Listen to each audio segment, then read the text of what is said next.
Let me restart the video for you guys online. Welcome again to the Texas REIAs, largest network of real estate investor associations, 150,000 members, participants, and attendees going back to 2003.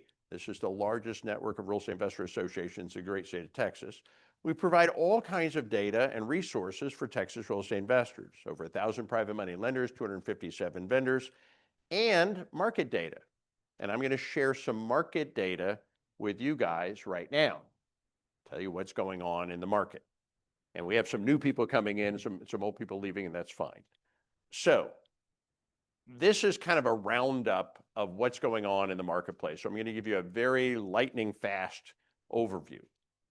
The average price house in Texas is $436,000. It's down 1% from 1 year ago. The median price house in Texas is $340,000, down 1.5% versus 1 year ago. So basically it's flat. The market is flat from 1 year ago. And by the way, guys, if you're in the far back and would like to come forward, we have more seats up front if you want to move forward and get yourself a better seat. No extra charge, I promise. Okay, so, but if you want to look at one data point that kind of gives you the barometer for what's going on in the marketplace, what would that data point be? And the answer is it would be this right here, months of inventory. If you want to know one thing, you look at that one thing. What is months of inventory? How is that calculated? If you took all the houses for sale in the MLS and you stopped adding any more, we're going to just take all the houses for sale. We're not going to add any more for sale. No more houses can be put on the MLS for sale. We're going to just take what we got. We're going to keep selling them until we're out, until the shelves are empty. How long would it last? And the answer is 5.6 months. That's how much inventory we have, 5.6 months. Now, that's also the average amount of time to sell one house, 5.6 months. But that's average. Some take longer, some take shorter. You average them all out, 5.6 months. Okay, let me put that into perspective. They say if there's less than 6 months of inventory, you're in a seller's market.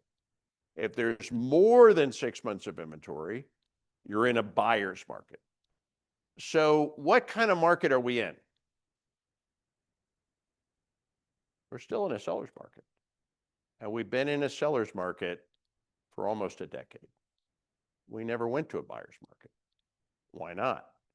Well, for some different reasons. Let's talk about that. History.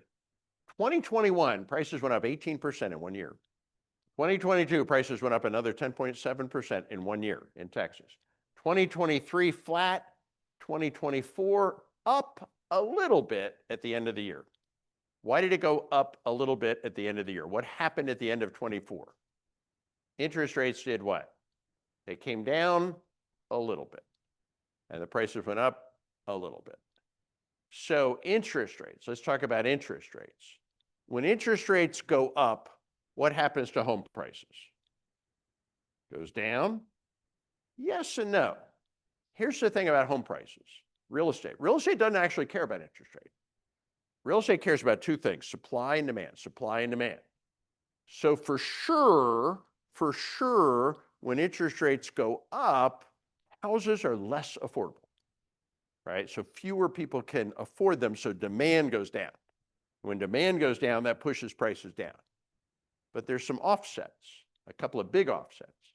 Normally, 2/3 of the houses that are for sale in the MLS are resale and 1/3 are new construction.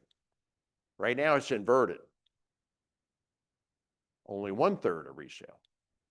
How come people aren't selling their houses?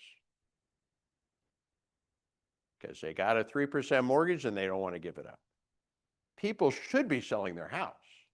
Economy is not bad. People have jobs. They should be saying, honey, let's sell the house and get a bigger, nicer house. But they're not doing it. Nobody wants to give up their house because they don't want to give up their 3% mortgage and have to get a 6.5% mortgage. So all of that supply is being held back.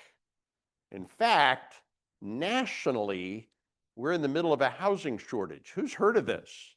Yeah, we have 6 million fewer houses than we need to put all the people in, right? Another data point, somewhat unique to Texas. Last year, California lost 500,000 people.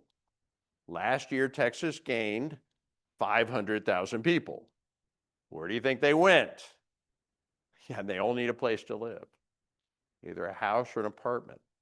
And we don't have enough, right? And that's pushing the demand up. So yes, right? I mean, so pushing the demand is being pushed up, and then the demand from interest rate is being pushed down. So they're offsetting, right? So yes, we have less demand, but we also have less supply. And when you have less demand and you have less supply, what happens to home prices? Flat. So that's why the market has been flat, right? Now, what's going to happen? Best bet, interest rates will probably go down a little bit. But our best bet is probably nothing big is going to happen, right? We're in a very lukewarm seller's market. Interest rates will probably go down a little bit, and that should probably make the market go up a little bit. But there's no big thing that we see on the horizon. And by the way, most of this data comes from the Texas A&M School of Real Estate and a series of online platforms. We're not here to try to convince you of something. There are organizations out there that always, oh, the market's going up. The realtors always say the market's going up, and sometimes they're right, and sometimes they're wrong. We have ways to make money in up markets and down markets and sideways markets. When the market's going up, we're going to tell you it's going up. When the market's going down, we're going to tell you it's going down, right? When the market's sideways, we're going to tell you it's sideways. Right now, we're telling you it's sideways.